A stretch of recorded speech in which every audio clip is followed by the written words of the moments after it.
Tập đoàn Giải mã số học.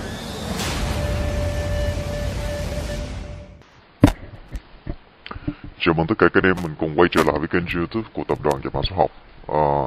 Ngày hôm nay thì tôi có làm một cái video chia sẻ cho anh em về cái bạch thủ đề cho ngày 20 tháng 5 năm 2020 rồi. Đấy, thì cái việc mà anh em nuôi bạch thủ đề thì nó chỉ tốn 1 điểm cho một ngày thôi.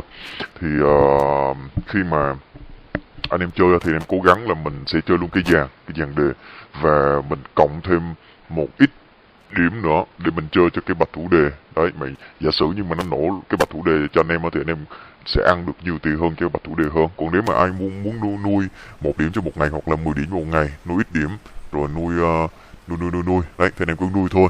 Nhưng mà như vậy thì anh em sẽ tốn cái tiền nuôi. Còn nếu như mà ai chơi một cái dàn chơi dàn hàng ngày luôn thì anh em sẽ có cái lãi hàng ngày luôn. Đấy thì đó một cái lời khuyên dành cho anh em. Thì bên cạnh đó thì tôi cũng có chia sẻ cho anh em những cái video về số nóng ấy, thì anh em có thể tham khảo.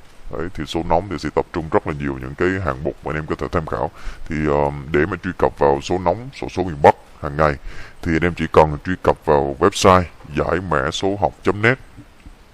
Đọc thế nào thì viết thế đó nha anh em, đặc biệt là viết không dấu, nhớ là anh em phải viết không dấu. Sau khi vào đến cái trang giải mã số học.net rồi thì em sẽ thấy 4 cái mục, đó là một số nóng này, một diễn đàn, một soi cầu, một kết quả xổ số. Thì đi từ phải sang trái thì anh em sẽ thấy được cái mục kết quả xổ số, thì chúng ta sẽ xem được kết quả xổ số của miền Bắc, miền Trung và miền Nam hàng ngày luôn, và cũng có thể xem lại kết quả nha anh em. Về cái mục soi cầu thì anh em sẽ dự đoán. Đấy, diễn đàn thì anh em sẽ đi sang diễn đàn để mà mình trò chuyện với nhiều anh em ở trên đấy. Thì hiện tại diễn đàn có khoảng 15.000 thành viên rồi. Số nóng, đấy, số nóng thì anh em sẽ biết được là những con số nào nó đang khan, những con nào có dịp báo về, những con nào đang được nhiều người quan tâm và những con nào đang được nhiều người đánh nhất.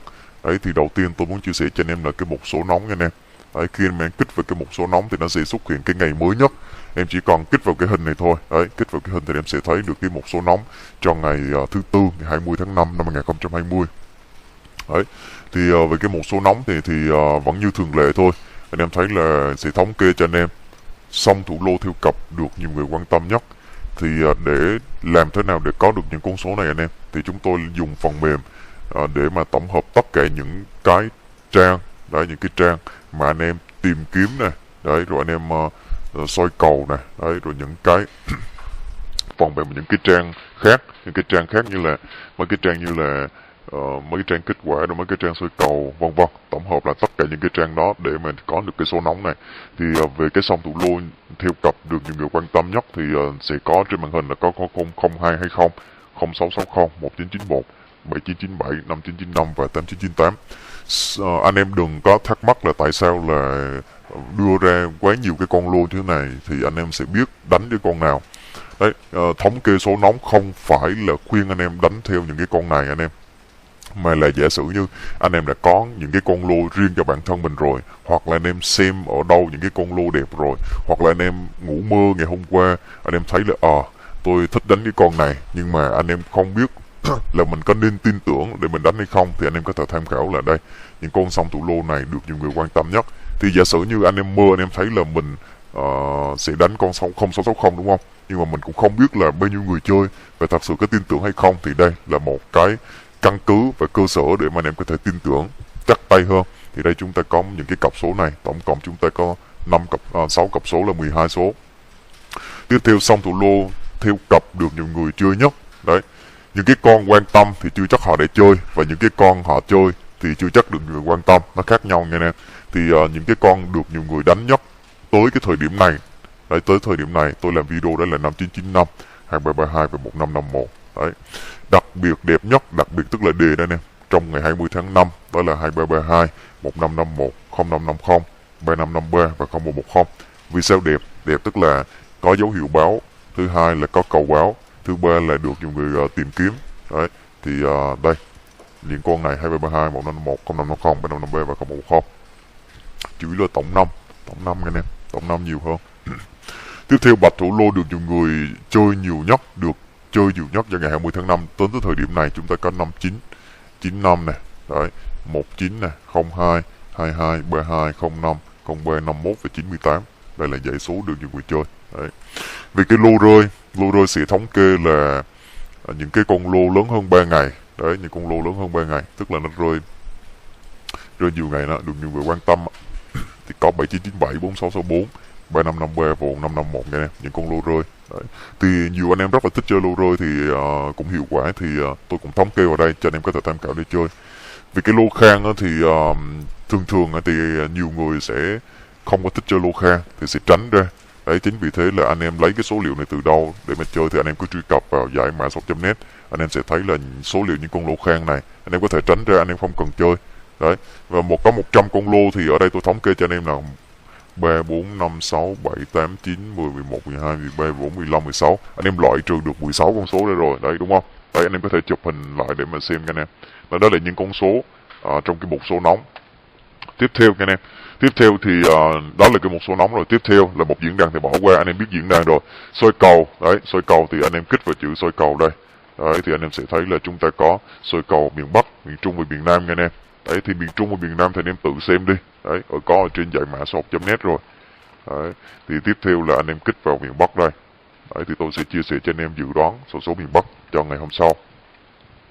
Đầu tiên, chúng ta để ý cái đường cầu như sau. Chúng ta kết hợp vị trí hàng đơn vị của giải 4.1 với vị trí hàng đơn vị của giải 5.B. Chúng ta có con 67 nè. Đấy, 67 nè. Thì anh em có thể chơi cái bạch thủ lô 67 và anh em có thể lót 76 luôn cũng được. Đấy, lót tức là sao anh em vào tiền ít hơn con 67 một xíu. Đấy. Rồi, với cái con 67 này thì cái đường cầu này thì đã ăn được 2 nháy lô 26 ngày 19 tháng 5, tức là ngày hôm qua nha anh em. Đấy, ngày hôm qua đã ăn rồi đấy. Rồi tiếp theo về cầu song thủ lô thì hiện tại anh em thấy cái con cầu song thủ lô là nhịp 80 đang rất là đẹp nè. Trong vòng 30 ngày gần đây nhất nó nổ cho anh em được 28 nháy. Đấy, thì cái nhịp của nó là thường thường là 2 ngày, tối đa 2 ngày nó sẽ nổ, chưa bao giờ nó vượt 2 ngày khác. Đấy, thì hiện tại là ngày 18, 19 là nó không nổ con 0880 rồi, thì cái con 0880 này anh em có thể tham khảo chưa xong thủ lô cho ngày 20 tháng 5. Đấy. Rồi những cái con lô khung anh em có thể nuôi như sau là 8998 và 5885 nha anh em. Khung thì nuôi khung 2 ngày là ngày 20 và ngày 21 tháng 5 nha anh em. Đấy. Thì cái bảng lô có 27 con lô mà hiện tại tôi mới chia sẻ cho anh em là khoảng 3 con lô. Về lô khung. Lô khung thì anh em có thể nuôi hoàn toàn. Đấy. Tôi nhớ có thời điểm mà ví dụ như là chủ tịch thầy đồ người ta chơi xuyên á, anh em biết không, người ta chốt 10 lô nhưng mà nổ được tận 7 lô, tức là xác suất của họ lại đến 70%. Đấy, thì ở đây là chúng ta có 27 lô thì anh em muốn chơi những cái con lô mà có cầu này thì anh em hoàn toàn cũng có thể tự tin để chơi, không băn khoăn về cái chuyện là tại sao quá nhiều lô như vậy. Đấy. Rồi về lô kép, nếu mà thích chơi lô kép thì hoàn toàn có thể chơi lô kép nha anh em. Tới ngày hôm qua tôi nhớ là có chia sẻ cho anh em kép 00 và 55 nè. Đấy, thì anh em cũng đã ăn được 5 giấy lô rồi. Ở trong cái phần số dự đoán soi cầu ngày 19 tháng 5 ấy. Thì nếu mà anh em sẽ không tin thì có thể quay trở lại để xem. Cặp lô rơi thì cũng đã chia sẻ rồi, Lục Khang chia sẻ rồi. Nhịp báo về thì hiện tại có 0770 và 5995. Đây. Về cái dàn đề giải nhất thì tôi cũng thông báo và cũng lưu ý với anh em luôn. Thì từ cái thời điểm mà tôi làm số nóng cho anh em thì hầu như là tất cả những cái video về số nóng và dàn đề giải nhất anh em đều ăn hết. Đấy, đều ăn dàn đề giải nhất hết. Thì anh em có thể chụp màn hình lại để xem cái dàn đề giải nhất. Dàn đề giải nhất thì anh em biết rồi. Giải nhất thì tức là hai cái con số cuối của giải nhất này nè, tức là gọi đề giải nhất. Đấy, đây dàn đề BB2 số, song thủ đề và thủ đề anh em có thể tham khảo. Về cái dàn đề đặc biệt thì anh em có thể tham khảo cái dàn đề tổng anh em, dàn đề tổng thì theo cái kinh nghiệm khi mà tổng không về ngày hôm trước thì có những cái tổng về ngày hôm sau, đó là tổng 3, 4, 5, 8, 9, 5 cái tổng này. Đấy, và có một cái tổng bổ sung khi mà tức là tổng cùng thứ tuần trước về thứ tư tức là sẽ soi theo thứ. Đấy, cái nhịp thứ hai là sẽ soi theo thứ, anh em hiểu không? Đây nè, thì cái nhịp đầu tiên là ngày hôm trước sang ngày hôm sau, đó là nhịp ngang, còn theo thứ tức là nhịp dọc. Đấy, nhịp dọc thì anh em thấy là chúng ta có 6 cái tổng, đó là 3, 4, 5, 8, 9 và tổng 7, như vậy chúng ta có 60 số. 60 số thì nó ít hơn 4 chạm, được không? Đây, 60 số đây. Nếu anh chưa biết tạo tổng thì vào đây để xem. Về cái tổng đẹp nhất anh em có thể tham khảo, đó là tổng 5 nghe anh em, tổng 5 đây. Đấy. Thì anh em có thể tham khảo chơi cái dàn đề chạm cũng được nè, dàn đề chạm 64 số nè. Đấy. rồi vân vân, rất là nhiều những cái thông tin khác mà tôi chia sẻ trên đây. Anh em muốn xem cách ghép 3 càng đề 4 càng đề thì cũng có thể tham khảo ở trên trang dạy mã học.net các anh em. Chắc là tôi chia sẻ đến đây rồi, anh em đọc thì nó sẽ hiểu hơn. Rồi thì anh em xem đến đây rồi thì nhớ đăng ký kênh của tôi. Đấy, đăng ký thì rất đơn giản thôi, bấm vào chữ đăng ký, bấm vào cái chuông, chọn cho tất cả đây. Thì khi này mà tôi đăng những video cầu kèo lên thì anh em sẽ biết đường để mà vào, tại vì nó sẽ gửi thông báo cho anh em. Chúc anh em sẽ luôn rực rỡ với những con lô con đề của mình. Và xin chào tạm biệt.